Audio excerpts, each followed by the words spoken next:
Hello and welcome to another episode of Marty's Matchbox Makeovers. Today I am intending on doing a makeover on this number 21b Bedford Duple luxury coach, which came out in 1958. This particular model has a decal on the roof that says London to Glasgow, so I guess it was used to take tourists from the south of England up to the north to see all of the glory of Scotland. The trip would have been probably up the M1 and the M6, maybe. Over 400 miles there and 400 miles back. Probably taken at least 7 hours with a couple of pit stops. Yes, I said pit stops on the way. So here is a map of the route that it would have probably taken. As you can see, as it nears Glasgow, it passes a British landmark called Caerlaverock Castle, which is a popular tourist attraction in the area. So let's have a look at it together. You can see it's mainly green. Underneath is a black base plate with the Bedford Duple luxury coach. I guess that means duplex, I'm not too sure. Here's a close-up of the front grille. The roof has almost no paint left on it at all, which made this a candidate in my mind for a makeover.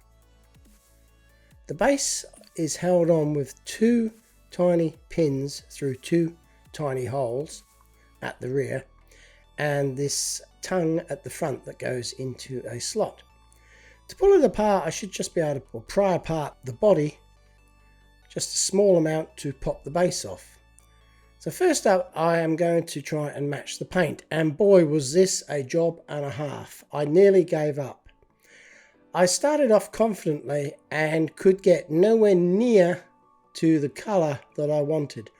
And I experimented using all of these paints and all of these colours and pigments. And like I said, I was on the point of giving up. But I finally got something that resembles the original colour.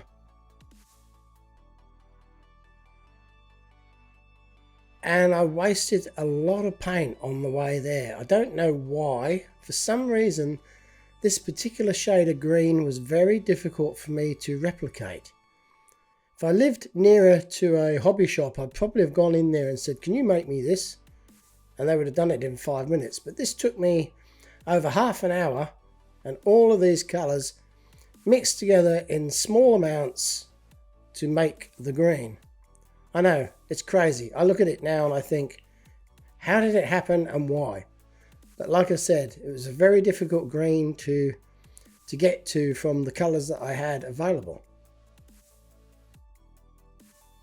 Anyway, that's the first part of the build over. Once the paint's done, I can kind of kick back a little bit and know confidently that I have the means to restore it to its original condition. So I shall now store that precious green goo to one side until I need it. So I'll place it there in the spray booth along with this can of Australian export satin black, which is a great option to paint the bases of these vintage vehicles.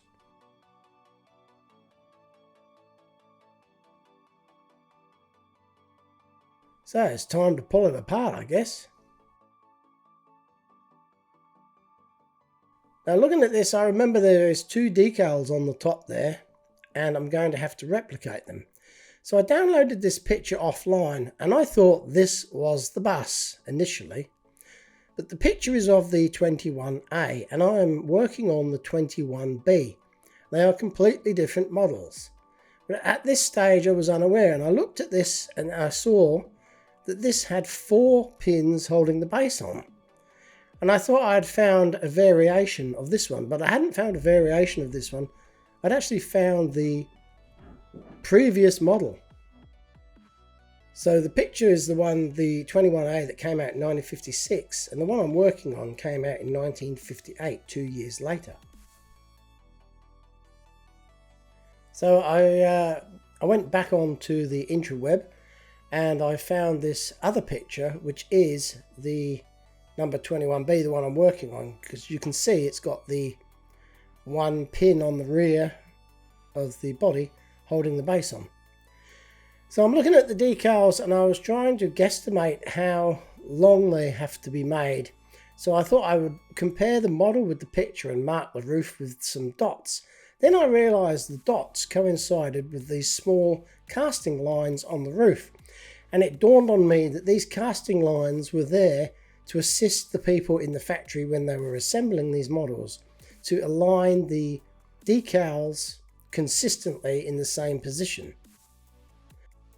So I have to replicate these decals on the computer, and they were very, very difficult to replicate because of their strange shape, length and colours, and the fact that they have a yellow border. Anyway, to start to paint strip this model, I've got to take it apart. So using this mobile phone flexi tool, it's a very easy job to pry apart the body and pop the base off.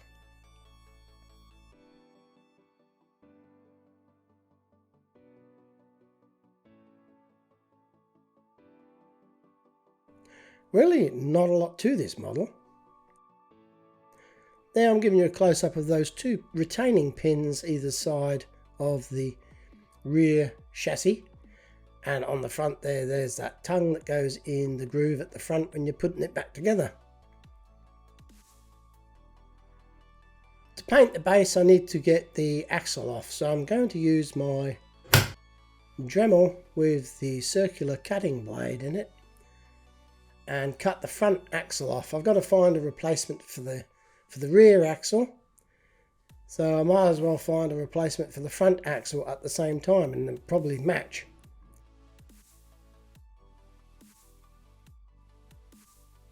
So before cutting the axle, I placed this feeler gauge between the axle and the base to try to prevent any damage from happening to the base whilst I'm cutting through the axle. It usually works, but this time, you'll see in a minute, I did nick the base a very tiny amount. There's the wheels from the original model, and I'm setting those aside until I can find some other exact same wheels from my wheel collection. Until then, I thought I would forge on forwards and get this paint off using the Polystripper paint stripper, one of my favourite products. And this early paint that Matchbox Leslie used is no challenge whatsoever for this paint stripper to get off. Puts up limited resistance to this paint stripper. It was around this time that I heard a strange noise on the roof, and I went outside to investigate.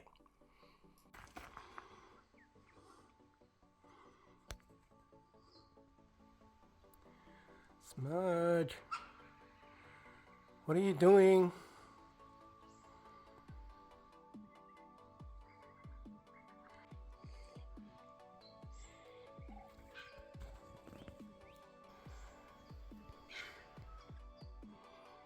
You jumped, didn't you, you silly cow? Is that how you get up there?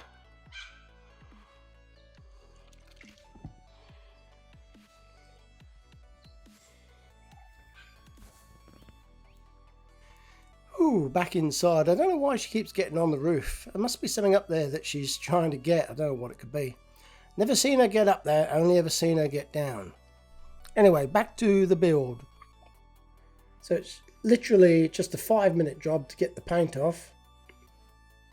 And here I'm showing you how with one sweep of the brush, 90% of the paint is removed. You can also see it's starting to reveal some of the casting details on the side of the model. A little bit clearer to see now that the paint's removed.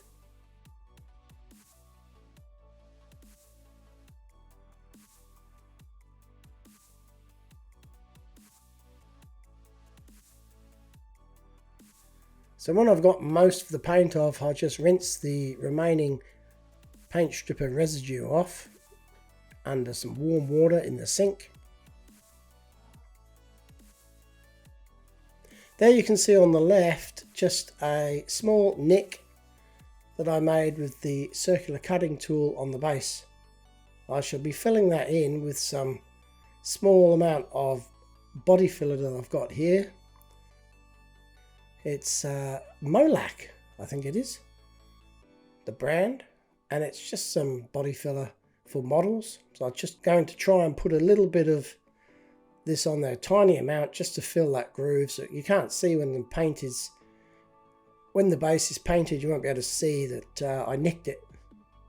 Got these dental tools here that I'm using. Not too sure what this one would be used for in a dental surgery. Scraping off plaque, maybe. Don't like to think about it much. I don't enjoy going to the dentist. In fact, I'm lucky I haven't had to go too many times in my life, and but I still don't like going, just in case they find something bad and have to address it on the day, and you go in there all happy and you come out all excited. So that should look good. I'll give it a quick sand with some very light sandpaper, emery paper. And I use a cocktail stick because my fingers are so fat I can't get the tiny little bit of emery paper to move under finger pressure. So I'm using a cocktail stick to try and concentrate the sanding effect just on that localized area. I think that will come up good with a spray.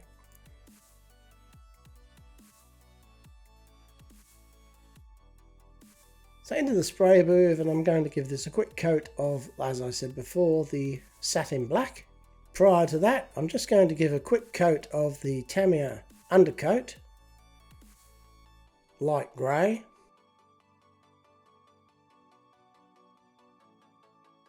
This way you can see instantly that the repair is invisible on the front there, which is a good thing. Here's the bust that I've also given a light grey undercoat to. You can see there's a number of errors in the casting, some rough bits here and there. Fair amount of detail on the front of this bus, not too much anywhere else. A couple of engine access doors there on the rear, and a kind of a logo, trendy sort of 1950s logo on the side of the vehicle.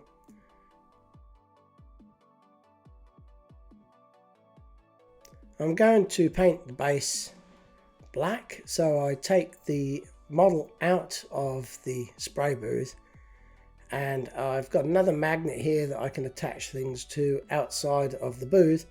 Now I had that magnet, I was remembered now, my wife's just come back from holiday and she bought me a banknote from the United Arab Emirates, and I've been trying to flatten it under that magnet between this piece of card and a small pane of glass out of a picture frame. It was all creased up. It's looking a little bit better now. Still not perfect, but I think that's good enough to go into my collection of banknotes. And just sorry to diverge here from the makeover. Just going off on a tangent here from the makeover, and just showing you some of my banknote collection that I've acquired over the years. There's one you might recognize, the dollar bill, and I remember now, these are minted in, printed in different mints around America, and the letter in this circle here denotes which mint they were printed at. So that one at the top's from Atlanta, and the one at the bottom was from somewhere else. So I've got a few other notes in here. There's some New Zealand and Australian notes in there also. Anyway, that book's full, so I grabbed the other one. Need to find a space to put this note.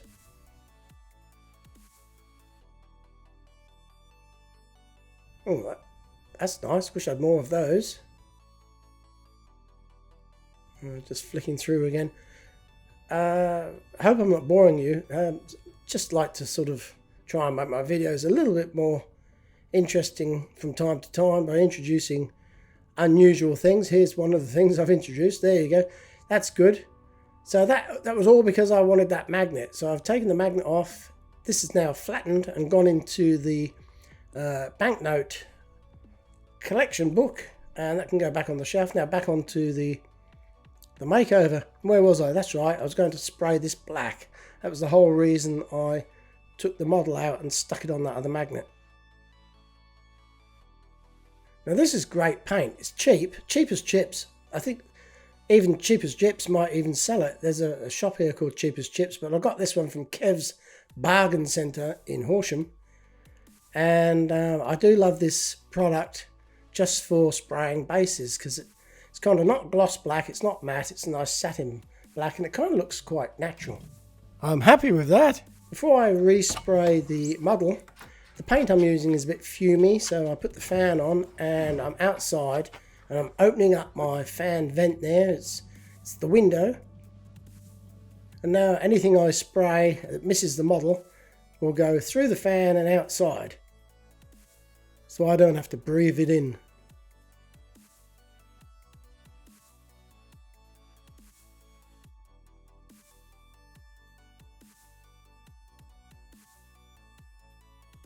So I'll start off, I just shoot a bit of this paint on the inside of the model and check it out, and yes, it looks good. It's going on well, the colour's nice, and so I've got green for go.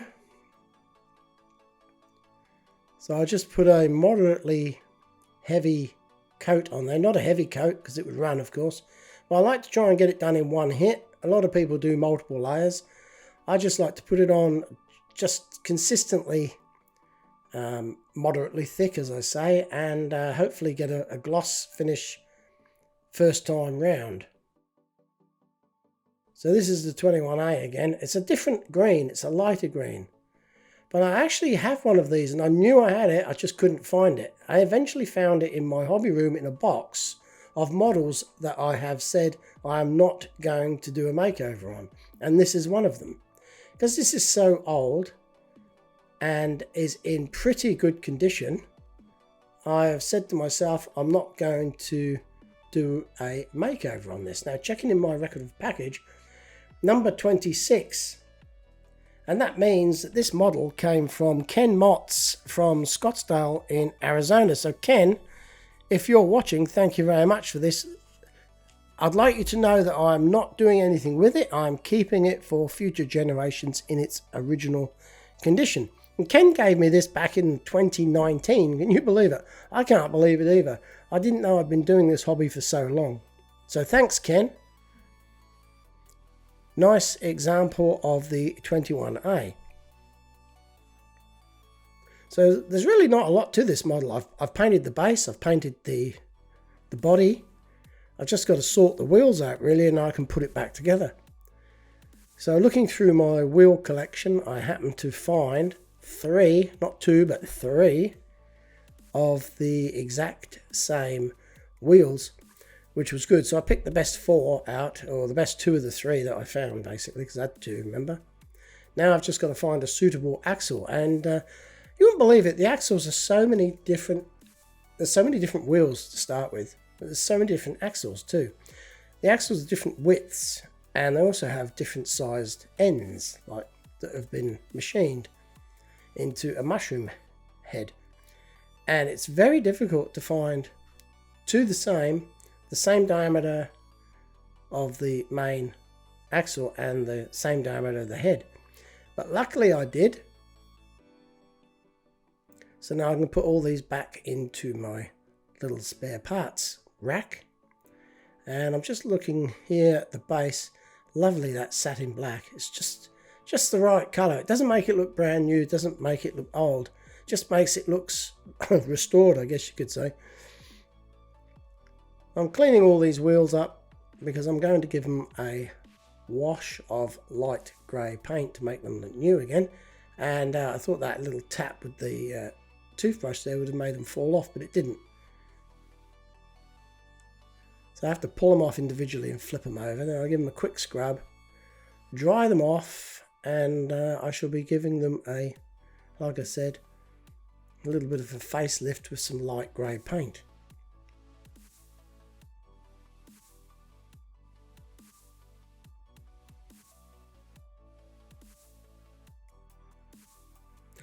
Now, I must admit, this model is rather plain, but it's one that I haven't got, and that's the only reason I'm doing it, because I want one of each of the original 75 series models for my collection.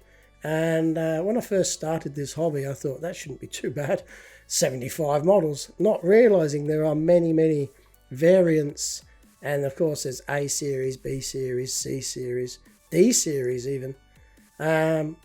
Lots and lots of models to do and find. So whether or not I'll succeed, I doubt, but I like to keep moving forward regardless. So a bit of emery paper there in the drill just to shine those axles up. Now here's something I made a long time ago. It's a bolt head ground down with a little hole drilled in it, and that hole is to hold the end of the axle, the original end that's been mushroomed at the factory, and it allows you to peen over the other end with a small ball peen hammer without damaging the model.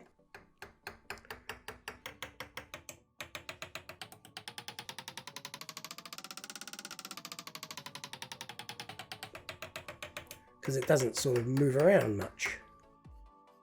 That looks very similar to the original.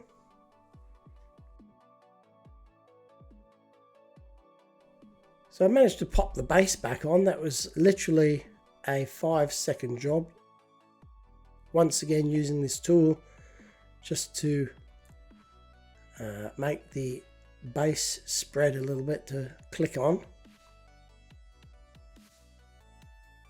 Now I've got to put these decals on. Very small, skinny, strange shaped, difficult to manufacture, very fiddly to cut out and cut the ends around with a very small curve to try and make them look like the originals.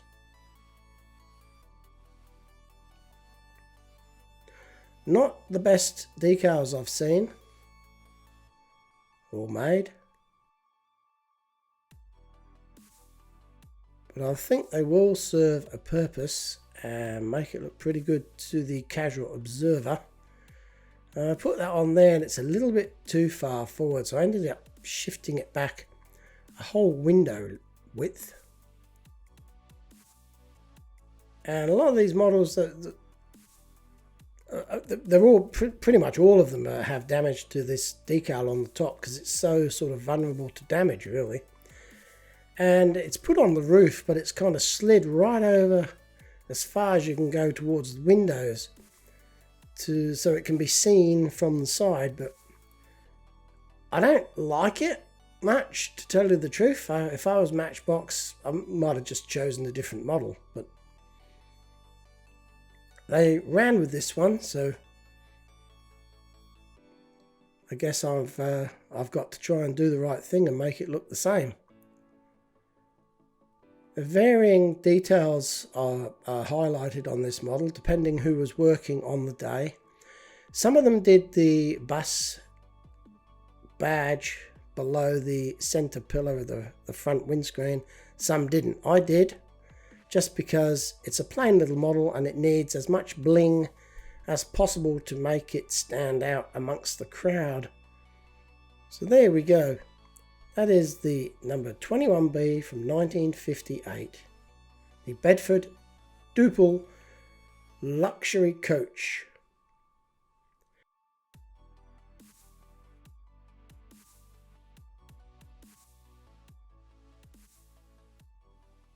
So here it is, leaving London on its way to Glasgow. As you saw from the map before, we are now passing Caerlaverock Castle, a medieval castle with a twin-towered gatehouse and a moat. And finally, here we are, pulling up at our destination. 7 hours later, we arrive at the Glasgow Tourist Information Centre.